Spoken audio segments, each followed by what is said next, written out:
Louvado seja nosso Senhor Jesus Cristo, honra e força.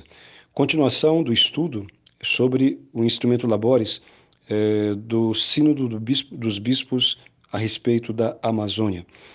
Então vamos continuar aqui a análise. Na terceira parte destes áudios, nós falamos sobre o instrumento Labores mesmo, e estamos analisando aqui, estamos ainda na primeira parte, onde fala da voz da Amazônia, no capítulo terceiro, onde falava sobre o tempo, e agora vamos passar para o capítulo quarto, da primeira parte ainda, que fala sobre o diálogo.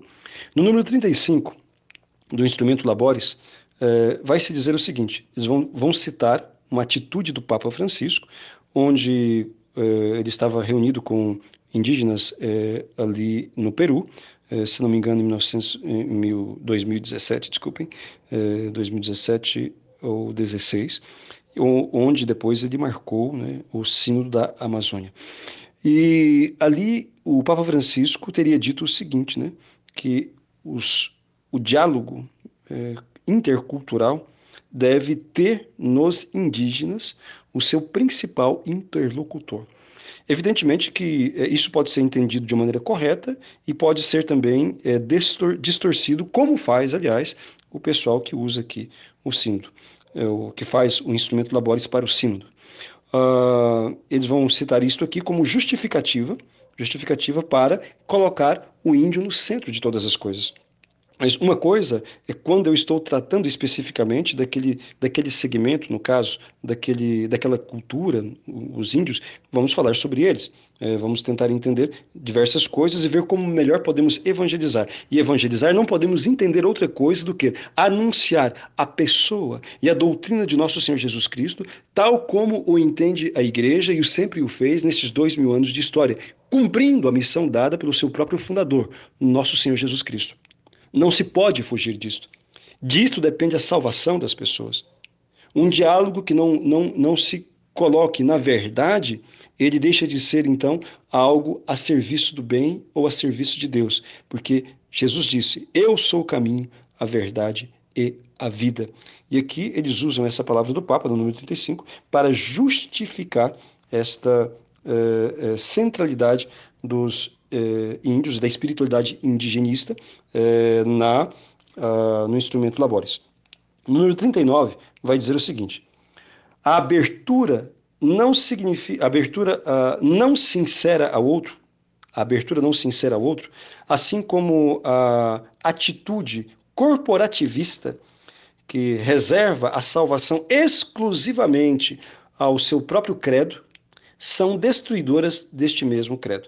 Isso aqui é de uma gravidade imensa, irmãos. Está dizendo o seguinte, que a abertura não sincera ao outro, ou seja, se você não se abrir à espiritualidade indigenista, aos espíritos que eles cultuam e celebram, se você não se abrir à maneira como eles vivem, como eles enxergam a cultura, se vocês não se abrir à maneira deles, como eles se relacionam com as coisas, então você não está sendo sincero. E você não pode, vai dizer aqui, né, ter uma atitude corporativista que tenta impor, tenta colocar, né, a sua religião como a única verdadeira. Então você não pode dizer que Jesus Cristo é o único Salvador. Você não pode dizer que eles têm que aceitar a Jesus Cristo, que eles têm que receber o batismo e que eles têm que viver segundo os ensinamentos de nosso Senhor para alcançar a salvação. Por quê? Porque eles já têm os deuses deles, eles já têm a espiritualidade deles, eles já têm os rituais deles. No máximo que você pode é falar de Jesus, apresentando como um entre outros também. Um entre outros. Mas, vejam bem, mesmo apresentando Jesus, você tem que incentivá-los a viver do jeito que eles já vivem. Porque no entendimento desses teólogos, destes que fizeram o instrumento Labores, Deus já se revelou aos índios. Eles não precisam da revelação cristã. Então, eles seguindo aquilo que eles creem, adorando o que eles adoram, vivendo a mística que eles vivem, eles já vão se salvar. Nós é que temos que aprender com eles. Nós é que temos que aprender com eles, né, a adorar a natureza, para que nós também possamos nos salvar. Porque fora da cultura, vai dizer um grande expoente da teologia da libertação, esse chamado um sacerdote, um padre, né, que foi um dos grandes difusores da teologia da libertação, ele vai dizer, chama Paulo Suez, ele é um dos expoentes da teologia da libertação, alemão também, né, vai dizer que fora da cultura não há salvação.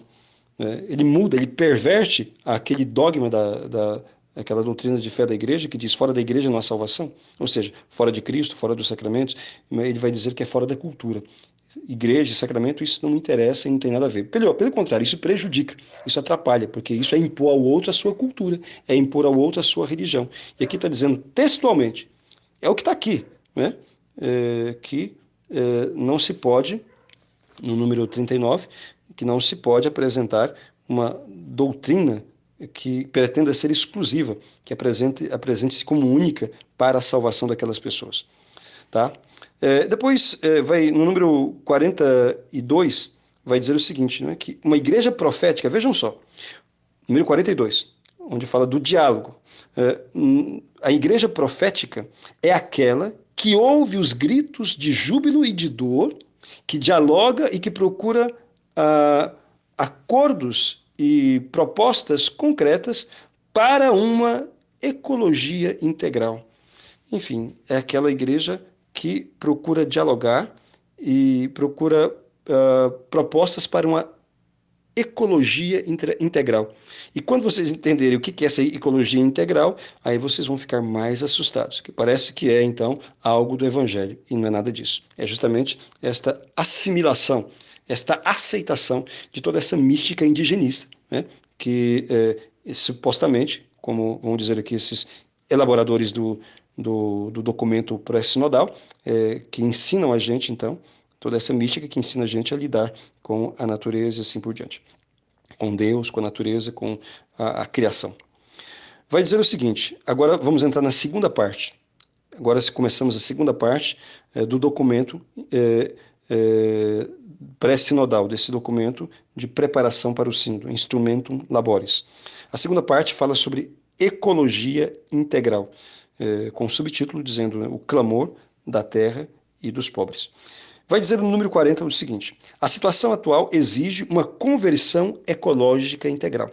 Primeiro, eles apresentaram na primeira parte todo esse cenário catastrófico, né? esse cenário de terrorismo ecológico, em que o mundo pode deixar de existir, vai morrer, o mundo vai acabar se a destruição da Amazônia continuar, se a degradação do meio ambiente continuar, e que nós então temos que voltar, nós temos que viver como os índios, de forma que não haja nenhuma destruição da natureza, de forma que não haja economia de mercado, enfim, que se rejeite todas essas práticas e assim por diante, e aprender com os índios então, adorando a natureza, não agredi-la, ou seja, não utilizá-la numa escala comercial que possa então significar, no entendimento deles, degradação e morte da natureza.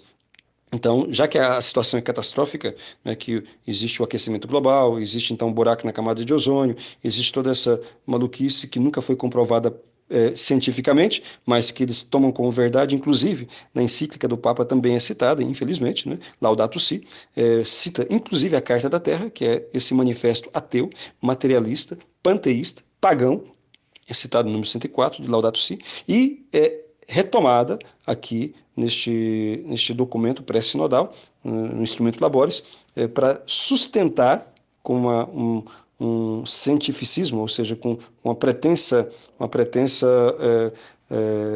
validade científica, as teses estapafúrdias que eles apresentam. Bom, seguindo. É necessário, então, contemplando a situação atual, é necessário uma conversão ecológica. Tá, o que é essa conversão ecológica? A Amazônia está sendo disputada e destruída por monoculturas. O que é monocultura? É o agronegócio. Mas isso aqui é mentira, porque a região amazônica, na região especificamente amazônica, né, não está sendo derrubado matas para poder se fazer lavouras, tá? Nem para fazer criação de gado. Não tem se feito isso. Os produtores do agronegócio, sejam criadores de gado, seja também os plantadores, têm tido muito cuidado justamente por causa dessa histeria vamos dizer, ambientalista, muito cuidado de não se envolver nessas questões de degradação do meio ambiente. A nossa legislação é bastante rígida em relação a isso, né? Eles têm, nas terras deles, uma área de preservação, eles têm aumentado a sua produção sem aumentar o tamanho da terra cultivada, procurando, justamente a Embrapa faz isso muito, desenvolvendo grãos, desenvolvendo tipos que se adaptam a determinados solos, corrigindo o solo e assim por diante. Quem é agricultor sabe que a produção, já falei isso, vou repetir, a produção hoje é muito maior em uma área bem menor. Se produz hoje 4 vezes mais do que se produzia 40 anos atrás na mesma área. E às vezes até numa área menor. Tá? O número de cultivo, de área cultivada no Brasil diminuiu e de área de criação de gado também diminuiu nos últimos anos. Portanto, mas mesmo assim eles tentam criminalizar o agronegócio, dizendo que o crescimento do agronegócio é em detrimento, às custas da destruição da Amazônia, quando isto não é verdadeiro. Tá? Quando isto não é verdadeiro. E nesse sentido, estão bem alinhados com esse discurso internacionalista, né? Vocês vejam, aí vocês vão entender por que o Macron, aquele presidente da França, falou de internacionalizar a Amazônia.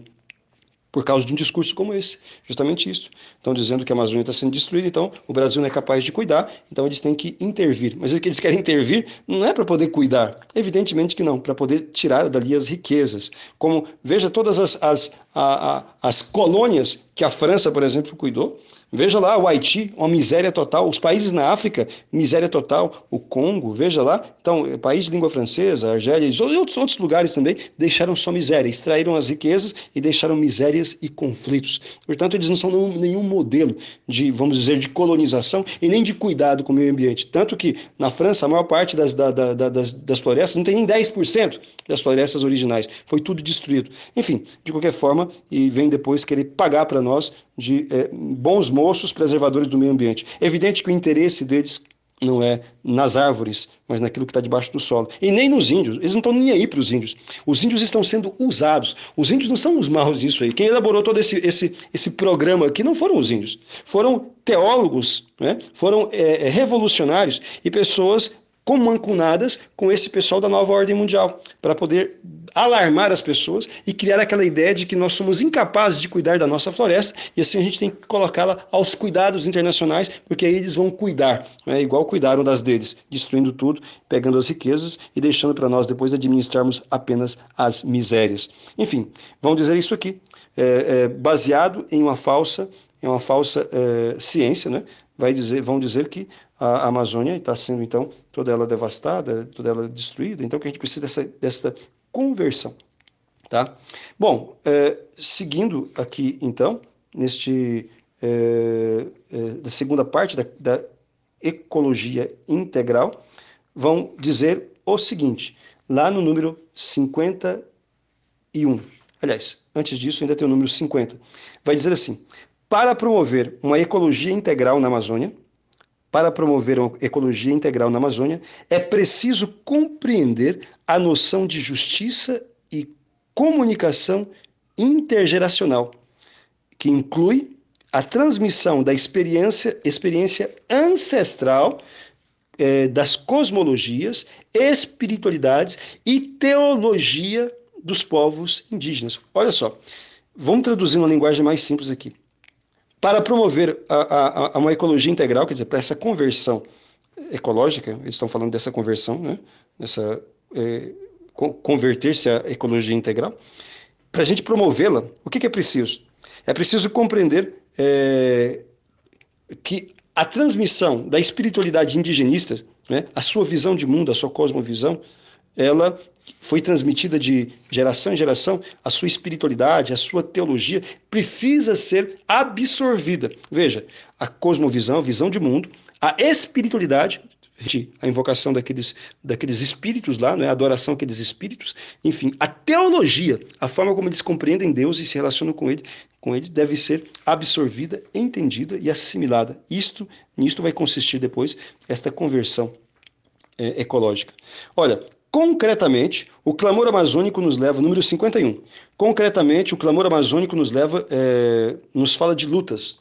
Nos fala de lutas contra aqueles que querem destruir a vida concebida integralmente. Tá? Então, vejam só. Ou seja, nos falam de lutas contra os que são guiados por um modelo econômico vinculado à produção. Isso está escrito textualmente. Então, contra um modelo econômico vinculado à produção, comercialização e consumo, modelo capitalista. Então, veja, concretamente, o clamor amazônico nos chama para lutar contra o capitalismo. É o que está escrito no número 51. Não usam a palavra capitalismo, mas falam modelo econômico vinculados à produção, comercialização e consumo. Está entendendo? Veja, aqui vocês vão identificar a velha luta marxista contra o capitalismo. Então, um sistema que busca o poder, que combate o capitalismo, né, e que quer instaurar ali uma nova ordem com outros valores, certo? Bom, seguindo, número 54 vai dizer o seguinte, eles vão citar o Papa, né, que menciona aqui de novo uma mentira que já foi desmascarada há muito tempo, mas infelizmente o Papa cita esse erro científico, né? Advertidamente, porque houveram pessoas que falaram, cientistas que alertaram, mas não deu ouvido, naquela carta Laudato Si. Então, ele cita esta ideia de que a bacia amazônica, a região, as matas amazônicas e também do Congo são os pulmões do mundo, certo? Quer dizer, isso não é verdade, não é pulmão do mundo. Não é, isso já foi desmascarado desde a década de 70. Isso é um exagero imenso. A Amazônia não é pulmão nem do Brasil, e aqui não é exagero retórico, realmente não é. Ela consome todo o oxigênio que ela mesma produz. O pulmão do mundo são os oceanos, as algas, na verdade, que tem nos oceanos, sabe, que consome muito menos oxigênio do que aquilo que produz, certo? Então, isso já foi provado, entretanto, está citado aqui novamente, ou seja, uma falsa ciência, uma pretensa ciência, que no caso é falsa, embasando um documento da igreja. Tá? E lembrando uma coisa, para aqueles que às vezes ficam preocupados, mas não foi o Papa que falou, então o Papa ele é infalível quando ele pronuncia ex cátedra, ou seja, com a intenção de obrigar toda a igreja, ensinamentos sobre fé e moral, entende? Coisa que ele não fez, o Papa Francisco não fez em nenhum momento até hoje, graças a Deus. Enfim, mas ele falando sobre a questão ecológica, ele não é perito nisso. Isso aqui, quem tem que falar sobre isso é quem entende. E no caso falou besteira, porque falou algo que não corresponde à realidade. É falsa essa informação. A região amazônica não é pulmão do mundo. Tá? Não é, simplesmente não é. Repetindo, não é pulmão nem do Brasil, tá? Muito menos do mundo. Tá? Isso está no número 54. Agora, o capítulo 1 desta parte da ecologia integral fala da destruição e do extrativismo. Eles começam assim uma reinterpretação do relato da criação, né? Eles subvertem ali a palavra de Deus, número 55, tentando fazer entender que Deus, quando criou o mundo e colocou aos cuidados do homem, né, foi para que o homem não apenas cultivasse, mas servisse a natureza. Ou seja, não é dessa forma. O homem ele cuida da natureza, que é muito diferente de servir. A natureza é que serve ao homem, porque na criação o homem está no status muito superior. Um ser humano vale mais do que a natureza, do que a Amazônia inteira, do que o universo inteiro. Um ser humano. Por quê? Porque ele é a imagem e semelhança de Deus. A árvore não é a imagem e semelhança de Deus. O mico-leão dourado não é imagem e semelhança de Deus. Com isso, não estamos dizendo que devemos destruir tudo. Não é isso. O homem deve cuidar da natureza com amor, porque é de onde ele tira também o seu sustento e cuidar para si e para as próximas gerações. Mas a natureza serve o homem e não o contrário. E aqui há uma inversão, né, daquilo que diz a palavra de Deus, número 55. No número 56, vai dizer o seguinte: a igreja deve, olha aqui a palavra, isso aqui é muito sério, vocês vão ver isso aqui repetir-se durante o documento todo. O que ele vai dizer aqui? A igreja deve assumir a missão de cuidado da casa comum. Quer dizer, a igreja agora tem que se transformar em uma ONG, deixar aquilo que é a sua missão primordial, o cuidar da salvação das almas, para poder então virar uma espécie de Greenpeace eclesial. entende? Assumir, então, a missão de cuidado da casa comum. O que a igreja tem que fazer é ensinar aquilo que Deus mandou. Se um cristão é autêntico, ele vai cuidar da natureza, tá? Agora, aqui o que está dizendo é a utilização, vocês vão ver isso, se lerem bem o documento, eu vou citar outras partes também, é uma mudança de visão, de paradigma, e uma mudança de objeto. É uma mudança assim daquilo que é o objeto da missão. O objeto da missão da igreja é a salvação das almas para glorificar a Deus. E aqui não, agora a igreja ela tem que se converter ecologicamente para cuidar da natureza. É isso. Bom, outras ONGs podem fazer isso muito melhor do que a igreja. A igreja tem uma missão específica e realmente não é esta, embora tenha que educar os seus filhos todos para cuidado da criação, mas o foco dela é o bem e a salvação das almas. Vai dizer o seguinte, né? No capítulo 2, falando dos povos isolados, vai dizer que a igreja tem que exigir dos governos, né, que garantam recursos que possam estar preservando esses povos, etc., e assim por diante. Eu não vou parar muito nisso aqui, não. No capítulo 3, fala sobre migração. Então, e vai dizer o seguinte, número 64. A agressão ao meio ambiente, em nome de um desenvolvimento, piorou dramaticamente a qualidade de vida dos povos amazônicos, tanto das populações urbanas como rurais, devido à contaminação e perda da fertilidade do território. Isso aqui é algo muito desproposital. Quer dizer, a migração aumentou a pobreza nas cidades, evidente, né? Transferiu, na verdade não aumentou, transferiu pobreza do campo para a cidade. Por que as pessoas foram para a cidade? Porque ali, mesmo que ainda pobremente, vão encontrar melhores condições de sobreviver do que onde estavam, onde não tem um recurso, não tem uma escola, não tem um hospital, não tem ali algo que você precisa consumir para o seu dia a dia, etc. E houve desenvolvimento ao contrário do que está falando aqui, não é? Houve desenvolvimento, sim. Então, se quem conhece a região norte, há grandes cidades, há muito por melhorar, evidentemente.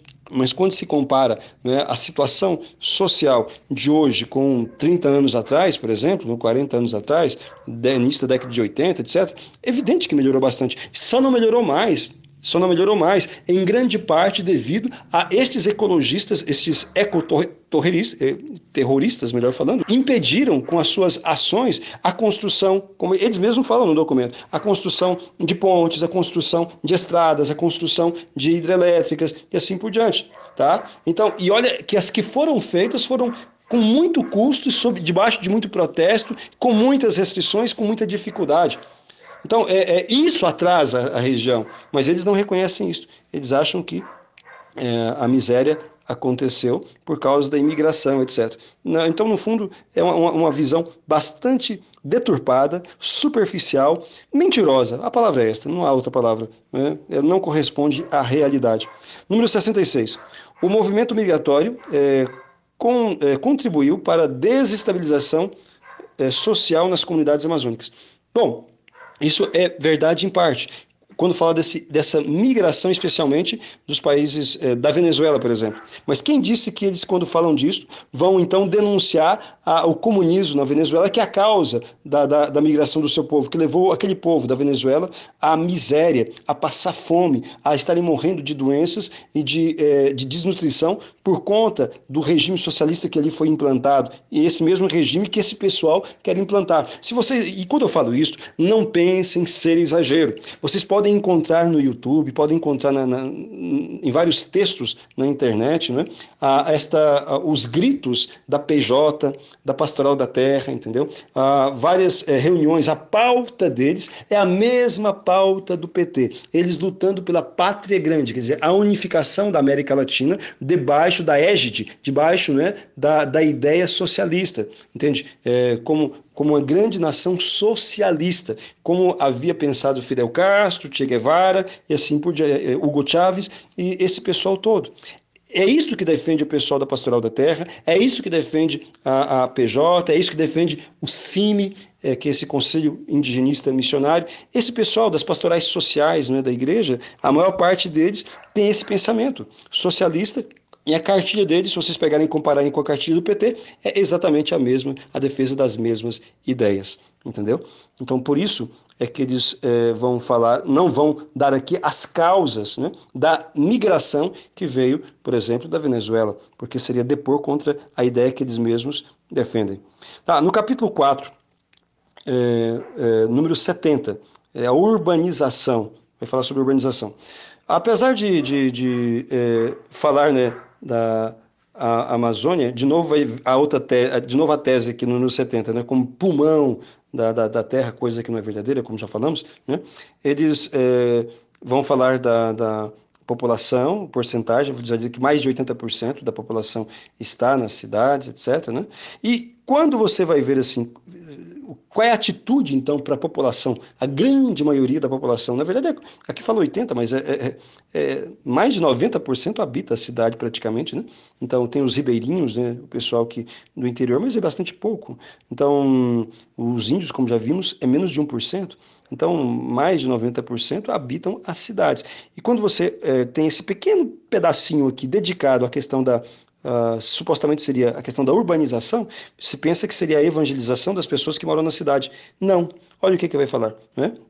Vai falar, né, aqui sobre a maneira como a população urbana deve acolher, vai falar um pouco dos problemas que tem, né, tráfico de drogas, armas, etc. Mas as orientações é para que a população possa promover esta acolhimento dos indígenas, né, e incentivar esta cultura da ecologia integral. Tá? É isto que vai propor aqui as sugestões do instrumento Labores para os padres sinodais, ou seja, os bispos que vão e os padres que vão estar discutindo. Tá? E é interessante que, ao mesmo tempo que eles defendem de maneira intransigente que não se pode mexer na cultura dos índios, não se pode ensinar para eles a nossa religião, não se pode mexer naquilo que eles acreditam, nos costumes que ele tem, mesmo que sejam costumes degradantes, como é o caso da poligamia, como é o caso de assassinato de crianças, que porque nasceram ou com defeito, ou gêmeos, ou porque o pajé, né, o feiticeiro da tribo mandou porque dá azar para a tribo e assim por diante, e a forma como trata degradadamente a mulher e assim por diante. Mesmo eles dizem que não se pode mexer nisso, mas que a gente tem que se adaptar a eles, mas está dizendo que quando eles vêm para a cidade, né, nós, ao invés deles se adaptarem, então, supostamente eles saíram do ambiente deles e vieram para a cidade livremente, ou para terem uma vida melhor, ou, sei lá, melhores oportunidades, porque quiseram vir, então, ou de alguma forma foram conduzidos a isto, então, nós temos que nos adaptar a eles. Ou seja, toda a vida eclesial tem que girar em torno da mística, da cultura, da espiritualidade indigenista. É realmente muito contraditório, é muito ideológico, é muito insensato aquilo que está aqui proposto. Seria difícil de acreditar no que está escrito por aqui se apenas nos contassem, se não tivesse aqui documentado, né? Tal como se expressou o cardeal Brand Miller a respeito deste documento. Vamos lá, no capítulo 5 fala de família e comunidades. Aqui nós temos alguns pontos já cabeludos também, no sentido que toca a moral católica. Ali falava sobre a absorção da espiritualidade indígena e da mentalidade, da cosmovisão deles. Aqui já começa a tocar em pontos, vamos dizer assim, que toca a moral como um todo dentro da própria igreja. Vai dizer o seguinte: na Amazônia, a família foi vítima do colonialismo no passado e de um neocolonialismo no presente. Quando eles falam vítima de um colonialismo, ele está dizendo vítima da nossa fé, está dizendo vítima da nossa cultura, está dizendo que eles foram, vamos dizer assim, prejudicados, contaminados com a mentalidade ocidental, porque nós ensinamos para eles o cristianismo, quando na verdade era para a gente poder ter deixado eles quietinhos ali e aprendido com eles a adoração à natureza como eles fazem. Então, é isso que está dizendo aqui no número 76, tá? Então, depois, número 77, vai dizer o seguinte: a constatação do desastre familiar e do surgimento de novos formatos de família, né, monoparentais, famílias separadas, uniões consensuais e diminuição, dos casamentos institucionais, né? Isso é uma constatação, isso é uma realidade. Aqueles não estão, eles constatam isso, realmente isso aqui é verdade, né? Mas quando você pensa que eles constatam isso e vão sugerir alguma mudança nisso aí, a regularização dessas coisas, se você pensou isso, está muito enganado. Olha aqui, o que eles vão sugerir, né? Número 78. A respeito das famílias, a igreja deve, não é que a igreja poderia, não. A igreja, o que a igreja tem que fazer? Eles usam a expressão deve. Está aqui. A igreja deve fazer o quê? Respeitar o modo próprio de organização comunitária. Então, respeitar do jeito que as pessoas tiverem. Quem é mancebado fica mancebado, quem tem 3 mulheres fica com as 3 mulheres, entendeu? Quem vive homossexual tem que ficar ali daquela forma, você não pode falar nada. A igreja deve, aqui, segundo o instrumento Laboris, aceitar esta variação, né? Depois vai dizer aqui, a igreja tem que ouvir, até de uma maneira poetizada, romantizada, vai dizer assim, no número 78, vai dizer assim, ouvir o cântico que se aprende em família como modo de expressar a profecia do mundo amazônico, etc. Vai dizer aqui, promover a função da mulher, na letra C, para que possa assumir liderança feminina no seio da igreja. Aqui você vê que não tem nada a ver, é um dos pontos que você vai ver que não tem nada a ver, não é reflexão dos índios, né? Porque na cultura indígena a mulher é submissa, bem submissa, cabe à mulher os trabalhos mais pesados, os trabalhos mais difíceis. E o homem, em muitas, da maior parte das tribos, tem direito de ter mais de uma mulher, pode ter muitas mulheres, e assim por diante. Então, não tem a valorização que a mulher ocidental, em geral, tem. Então, vejam só. Então, você vê que isso aqui não é uma proposição dos índios, é uma proposição, quer dizer, de alguma forma você já estaria mexendo na cultura, né? Aqui dos índios, propondo uma espécie de feminismo, entre aspas, né? Uma espécie de promoção da dignidade da mulher, só que aqui eles querem mais do que isso, querem que coloque as mulheres em posições de lideranças. E depois a gente vai ver de onde é que isso vai desembocar.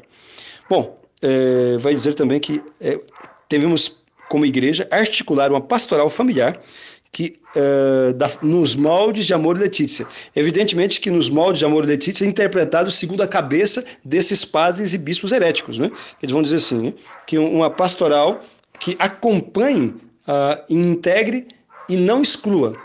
Aqui está dizendo o seguinte, todo mundo tem que ser aceito do jeito que é e da maneira como está. Você não pode exigir mudança de ninguém. Cada um faz como acha melhor. Você não pode doutrinar e nem dizer qual que é o modelo cristão de família, para não constranger ninguém. Vai dizer também que a pastoral sacramental, ela não pode excluir ninguém. É isso que está dizendo aqui. A pastoral sacramental não pode excluir ninguém. Então, se a pessoa vive amancebada, se a pessoa é macumbeiro, se a pessoa tem 3 mulheres, se a pessoa é uma dupla homossexual, todo mundo tem que comungar. Ninguém pode ser excluído da Eucaristia. Tá? Então, não há critério. Não pode haver uma pastoral sacramental que exclua quem quer que seja. Tá bom? É isso que vai dizer aqui o documento número 78, tá? Nas sugestões, mais do que sugestões, diz que a igreja deve, né? Nas orientações que os padres devem conduzir o sínodo dos bispos. Tá? Agora, vamos continuar no capítulo 6, fala sobre a corrupção. Vai dizer aqui, tem um breve momento, né? Vai reconhecer que existe corrupção, que existia corrupção em governos anteriores, não cita o PT, evidentemente, mas fala aqui de corrupção de maneira genérica. Vai dizer que existe uma corrupção fora da lei, que é aqueles que não obedecem à lei, e vai dizer que existe também uma corrupção amparada pela lei. E essa corrupção amparada pela lei é aquela que permite, né, segundo aqui a ideia deles, não é só corrupção de dinheiro, de pegar dinheiro no sentido como aconteceu, desvio de verba pública, mas vai dizer que corrupção significa, mesmo pela lei, né, o governo permitir que sejam abertas usinas, estradas, loteamentos, áreas para ocupação, o que é legítimo, evidentemente. A região amazônica é muito grande e o governo, para garantir, vamos dizer, a soberania do território, é evidente que ele deveria abrir muitas novas áreas de ocupação, fazer novas cidades, ampliar o número de estradas, de pontes, de ferrovias, enfim, cuidar, ocupar o território, o que garante a soberania, a anexação, a segurança de um território, o povo daquela nação está ocupando aquele território. Se não está ocupando, pode muito mais facilmente ser ocupado por nações estrangeiras que têm interesse de explorar as riquezas ou mesmo anexar aquele território. Pois bem, o número 85 vai falar já entrando no capítulo 7º, a questão da saúde integral. Aqui eles vão sugerir, veja só, né, o conhecimento da medicina indigenista, né, que usam raízes, plantas naturais, o que pode até, em certo sentido, ser um ponto positivo, a depender de como isso será utilizado. Porque, evidentemente, que a natureza, Deus colocou princípios ativos, ou seja, assim, elementos em várias plantas que curam vários tipos de doenças, muitas, talvez, das doenças que tem, pode ser que ali também encontre-se alívio ou mesmo cura a partir de um exame mais minucioso e de uma aplicação correta de determinados elementos da natureza. Então, isso pode até ser um ponto interessante. Bom, no capítulo 8º, continuando, número 85, vai falar o seguinte, né? Perante a cultura do descarte, os cristãos são chamados a mudanças urgentes no estilo de vida pessoal e nas estruturas. Aqui, para quem não entendeu, né, a orientação, essa mudança nas estruturas é mudança do sistema, entende? Quer dizer, passar de um sistema de economia de mercado, capitalismo, para um sistema, né, coletivista, socialista e assim por diante. E também cristãos são chamados, portanto, a lutar. Mais adiante vai falar da fomentação das lutas sociais, entre as quais está o combate, como já vimos no números anteriores, o combate à economia de mercado, a lógica de mercado baseada na produção, comercialização, né, e de produtos. Isto nós temos que lutar contra para preservar a natureza, segundo o que está proposto aqui no documento preparatório para o Sínodo da Amazônia. Depois o número 87, né, vai falar o seguinte: os rituais, vejam só, a que ponto se chega de demência, eu não tenho outra palavra melhor, demência, loucura, vai dizer aqui no número 87. Os rituais e cerimônias indígenas são essenciais, veja a palavra, essenciais para a saúde integral, pois criam harmonia e equilíbrio entre os seres humanos e o cosmos, protegem a vida contra os males e ajudam a curar as doenças, que prejudicam o meio ambiente e a vida humana e os seres vivos. Vejam, olha, se vocês não entenderam, está dizendo o seguinte, fala aqui da questão da saúde integral. Então, não é apenas a questão, aquela que alguém poderia pensar, que também é isso, né, mas de usar plantas medicinais. Não é só isso. Para a saúde integral, veja aqui, é essencial. Essencial é aquilo que não pode faltar, que tem que ter. O que é essencial? Aprender com os índios, né, os rituais, olha, os rituais e cerimônias que garantem a harmonia entre o ser humano e o cosmos. Então você tem que entrar nos rituais. Vai adorar o jacaré, vai adorar a samambaia, vai adorar o espírito da floresta, vai adorar então o sol, a lua e tudo que existe. Então, seja um idólatra, seja um panteísta, seja um naturalista renegando a religião revelada por Deus em nosso Senhor Jesus Cristo. E está dizendo aqui que isto é essencial. Essencial. Não está dizendo que não está dando uma sugestão. Está dizendo que é essencial. Se a gente quer realmente promover a saúde integral e quer viver uma conversão ecológica integral, isso aqui tem que fazer parte. É por isso, vamos abrir aqui um parênteses, que talvez vocês tenham visto na internet, mas se não viram, podem ir lá ver.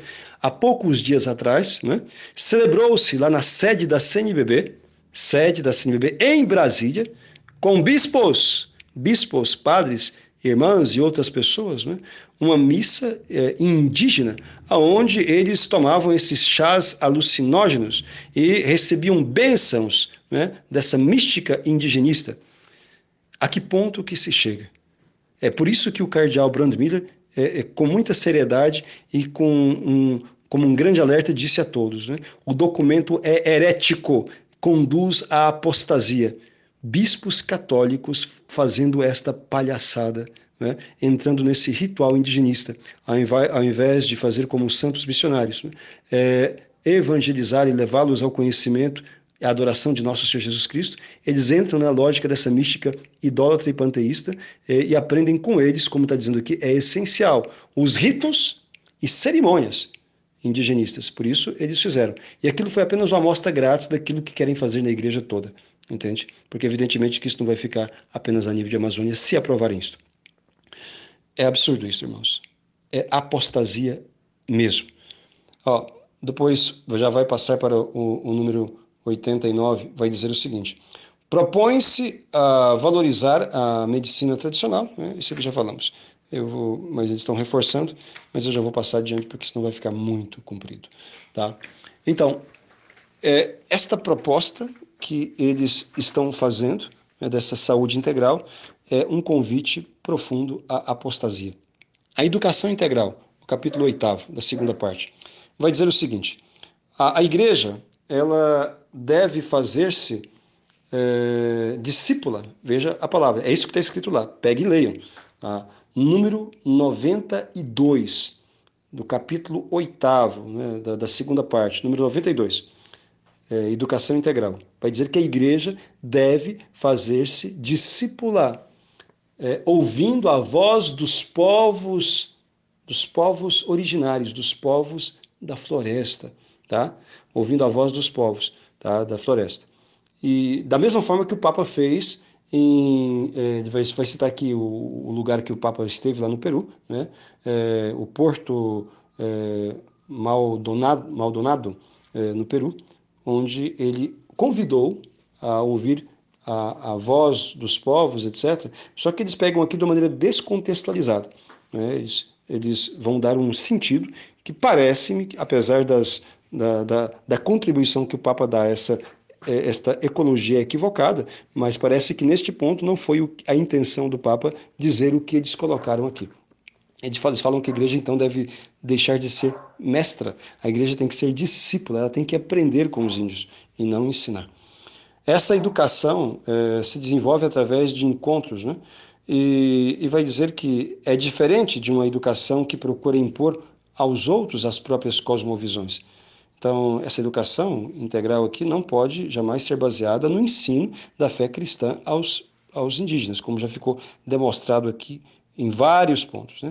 Vai dizer que na Amazônia não se deve impor outro parâmetro cultural, teológico, litúrgico ou comportamental.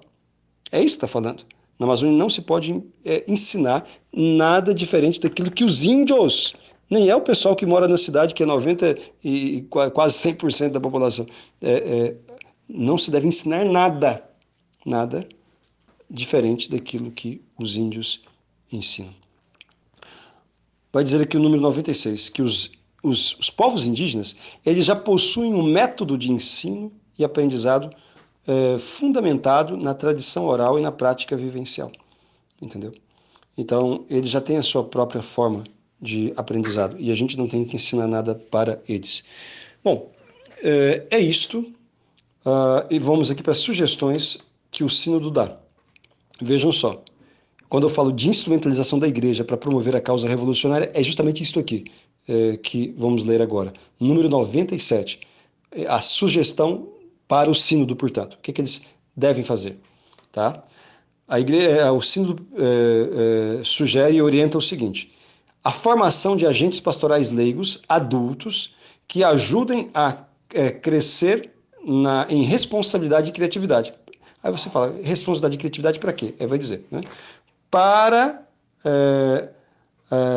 aprender, né, esta forma da espiritualidade indigenista e passar para os demais. Vai dizer o seguinte, no ponto B, veja só a que ponto de demência que se chega.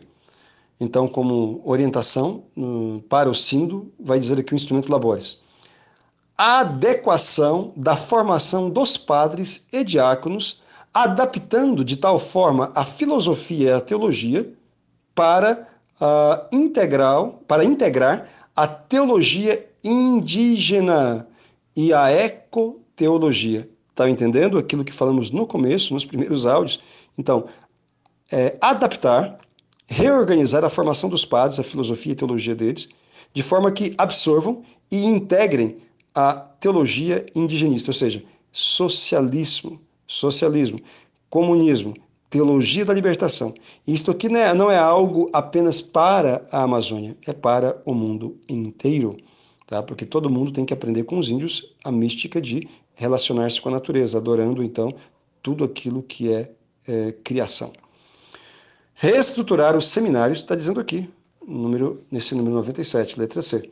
Reestruturar os seminários, né, de modo que eles possam acolher aqueles que vão ser formados nessa nova realidade. Tá? No número 3, vejam só, a ousadia, a que ponto chega. Exija-se o ensino da teologia indígena pan-amazônica, não é qualquer uma não, hein? Pan-amazônica, em todas as instituições educativas. Exija-se o ensino da teologia indígena pan-amazônica em todas as instituições educativas. Tá? A teologia deve absorver, olha o que vai dizer aqui, ó, a teologia católica deve absorver, e todos os institutos de educação devem absorver a teologia índia, que considere os mitos, tradições, símbolos, saberes, ritos e celebrações originais. Né? É isso que está dizendo o número 97 do instrumento Labores. Vamos parar por aqui e vamos fazer mais um para concluir, então, o instrumento Labores. Tá? Louvado seja nosso Senhor Jesus Cristo.